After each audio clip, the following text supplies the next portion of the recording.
Subscribe to our channel and thanks for watching.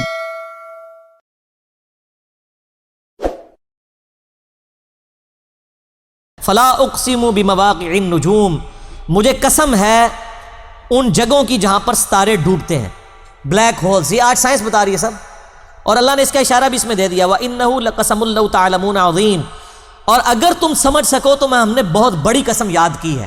ظاہر ہے وہ تو نہیں سمجھ سکتے تھے، بلیک ہولز تو اب آ کے دریافت ہوئے ہیں نا، جن میں پوری گلیکسیز غائب ہو جاتی ہیں۔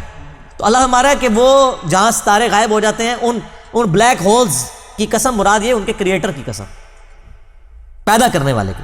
انہ لقرآن کریم، بے شک یہ قرآن بڑی عزت والی کتاب ہے، فی کتاب مکنون، جو اس لوح محفوظ میں ہے، لا یمسہ الا المطہرون، اس لوح محفوظ میں اس قرآن کو نہیں چھو سکتے مگر پاکیزہ فرشتے۔ یعنی کافر کہتے تھے یہ جنات کا اثر ہے نبی علیہ السلام پہ، یہ جو قرآن نازل ہوا ہے یہ جنات نے اتارا۔ اللہ فرماتا ہے وہاں تو پاکیزہ فرشتے جاتے ہیں۔ اسی کی وہ غلط ٹرانسلیشن کی ہوئی ہے نا جی، بغیر وضو کے قرآن کو نہ چھوئیں، وہ اسی آیت کا ترجمہ ہے، لا یمسہ الا المطہرون۔ اس میں میرے یوٹیوب پہ ایک کلپ بھی ہے، کیا بغیر وضو کا شخص قرآن پڑھ سکتا ہے، اور ایک ہے کیا نان مسلم کو قرآن دے سکتے ہیں، اس میں میں نے ٹیکنیکل بحث سے کیا، آج میں سکپ کر رہا ہوں۔ تنزیل من رب العالمین، یہ اتارا گیا ہے اس رب العالمین کی طرف سے جو سارے جہانوں کا پالنے والا ہے۔ آفا بہذا الحدیث انتم مدہنون، کیا تم اس قرآن کے بارے میں کوتاہی کرتے ہو، وتجعلون رزقکم انکم تکذبون، اور اس کی بے پایاں برکتوں سے تم نے اپنا یہی نصیب لیا ہے کہ تم قرآن کو جھٹلاتے ہو۔ ہونا تو چاہیے تھا یہ اللہ کی اتنی قدرت کی نشانیوں کا ذکر ہے، تم خدا کے ساتھ اپنا تعلق مضبوط کرتے، چاہیے کہ تم خدا کو جھٹلا رہے ہو۔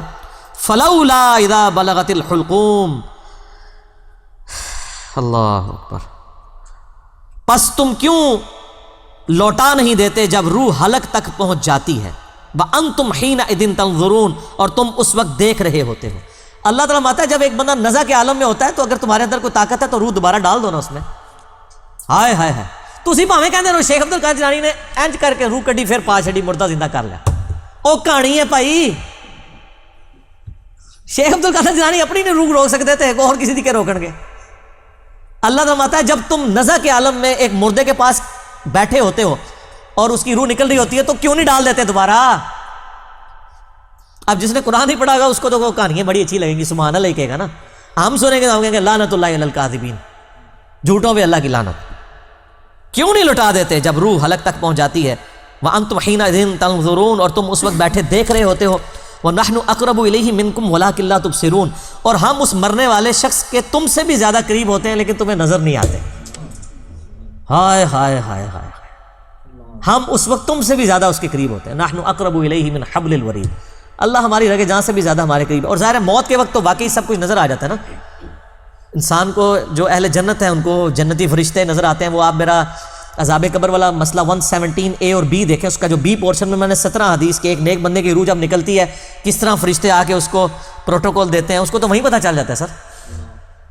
اور جو اہل جہنم میں سے اس کے ساتھ اس وقت کیا ہوتا ہے، تو واقعی اس کو جب فرشتے نظر آتے ہیں تو گویا وہ اپنے خدا کو دیکھ لیتا ہے، اس کی قدرتیں جو چھپی ہوئی تھی اس کے اوپر عیاں ہو جاتی ہیں۔ اللہ فرماتا ہے ہم تمہارے بھی زیادہ مردے کے قریب ہوتے ہیں اس مرنے والے کے۔ فلولا ان کنتم غیر مدینین، پس اگر تم کسی کے پابند حکم نہیں ہو، ترجعونها ان کنتم صادقین، تو تم مرنے والے کی روح کیوں نہیں لوٹا دیتے اگر تم سچے ہو؟ اگر تم سمجھتے ہو تم ہی عالی نال ہو اور تم اتنے متکبر ہو تو اس مرنے والے یعنی یہ سب سے بڑی مصیبت ہے۔ میرا یوٹیوب پہ ایک کلپ ہے وہ آپ ضرور دیکھیں، اللہ انسان کی ضرورت کیوں ہے، اس میں میں نے یہ چیز ڈسکس کی ہے کہ اگر انسان کو موت نہ آئے، سب سے بڑی چیز، پھر خدا انسان کی ضرورت نہیں رہتا، اور اگر انسان کو کوئی پریشانی نہ آئے، خدا انسان کی ضرورت نہیں رہتا۔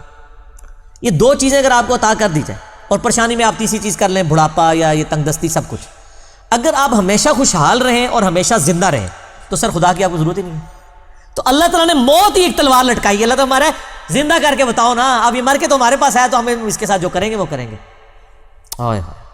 فَأَمَّا إِن كَانَ مِنَ الْمُقَرَّبِينَ، اب وہ مرنے والا اگر تو ہوا اللہ کے نیک بندوں میں، فَرَوْحٌ وَرَيْحَانٌ وَجَنَّةُ نَعِيمٍ، تو اس کے لیے تو پھر خوشبودار غذائیں اور سرور والی جنت ہوگی۔ وَأَمَّا إِن كَانَ مِنْ أَصْحَابِ الْيَمِينَ، اور اگر مرنے والا ہوا اصحاب یمین میں سے، یعنی جو دائیں ہاتھ والے ہیں، نیکوکار ہیں، فَسَلَامٌ لَكَ مِنْ أَصْحَابِ الْيَمِينَ، تو اے نبی آپ پر سلام ہو ان جنتیوں کا۔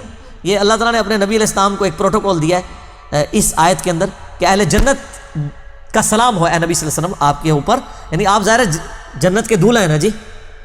وَأَمَّا إِن كَانَ مِنَ الْمُكَذِّبِينَ، اور اگر وہ مرنے والا ہوا گناہگار، گمراہ، جھٹلانے والا، المکذبین الضالین، رائے حق سے بھٹکنے والا، فَنُزُلٌ مِّنْ حَمِيمٍ، تو اس کی پھر مہمان نوازی ہوگی کھولتے ہوئے پانی سے، وَتَصْلِيَةُ جَحِيمٍ، اور داخل ہونا پڑے گا اسے بھڑکتی ہوئی دوزخ کی آگ میں. إِنَّ هَذَا لَهُوَ حَقُّ الْيَقِينِ، بے شک جو ہم تم سے بیان کر رہے ہیں یہ حق ہے، یقیناً ایسا ہی ہوگا. سر یہ ہے بات، آخرت کے اوپر یقین کرنا ضروری ہے اپنا قبلہ درست کرنے کے لیے. اسی دیکھیں قرآن کے سٹارٹ میں آیا ہے اللہ پر ایمان، لیکن آخرت کا جب ذکر ہے وَبِالْآخِرَةِ هُمْ يُوقِنُونَ، آخرت پہ یقین ہوگا تو انسان کا قبلہ درست ہوگا. تو اللہ تمہارا یہ کوئی سٹوری بک نہیں ہے جو میں پڑھ رہا ہوں، یہ آپ کو قیامت کے دن کی ویڈیو پہلے ہی چلا کے بتا رہا ہوں. فَسَبِّحْ بِاسْمِ رَبِّكَ الْعَظِيمِ، تو اے نبی علیہ السلام پاکی بیان کیجئے اپنے رب کے نام کی جو بڑی عظمت والا ہے. الحمدللہ. Subscribe to our channel and thanks for watching.